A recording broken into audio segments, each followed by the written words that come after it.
Selamat pagi dan salam sehat selalu pada teman-teman. Pagi ini kita membahas mengenai studi kelayakan bisnis, yaitu aktivitas yang mempelajari secara mendalam flow dari suatu usaha atau bisnis, apakah itu layak atau tidak.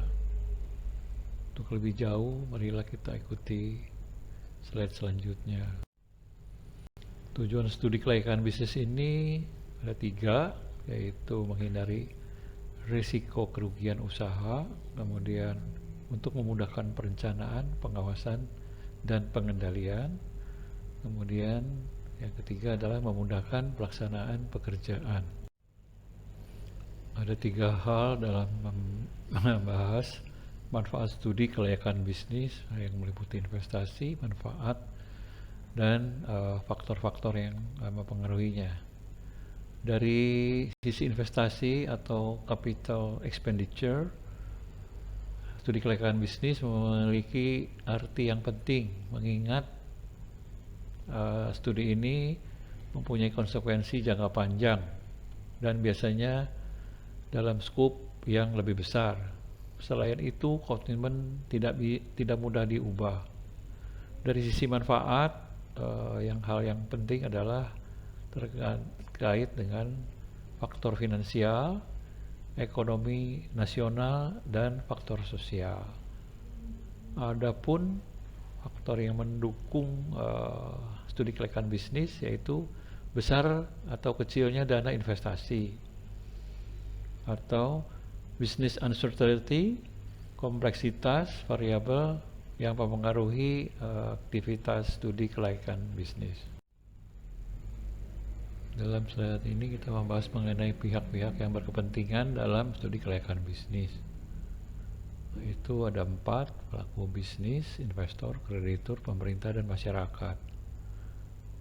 Di mana pelaku bisnis dan investor itu lebih profit oriented, dan biasanya itu dari sisi pemilik modal, sedangkan kreditur itu lebih mengutamakan keamanan dari dana yang disalurkan. Untuk pemerintah, perluasan kesempatan kerja dan penghematan devisa itu sangat diutamakan, yaitu untuk meningkatkan pendapatan masyarakat. Sedangkan untuk masyarakat, akibat positifnya bisnis itu akan meningkatkan kehidupan ekonomi masyarakat.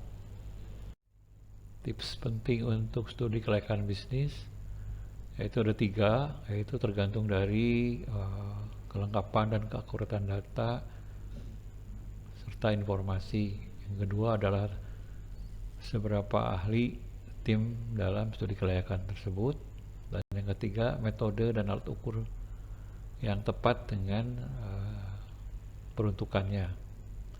Adapun faktor penyebab kegagalan studi kelayakan bisnis adalah tidak lengkapnya data atau informasi dan kurangnya ketelitian dari tim ahli. Yang kedua adalah ada bias perhitungan dalam pelaksanaan pekerjaan, dan yang ketiga adalah kondisi lingkungan dan unsur kesengajaan. Dalam hal bisnis project cycle ada 8 langkah dengan tujuan bisnis plan.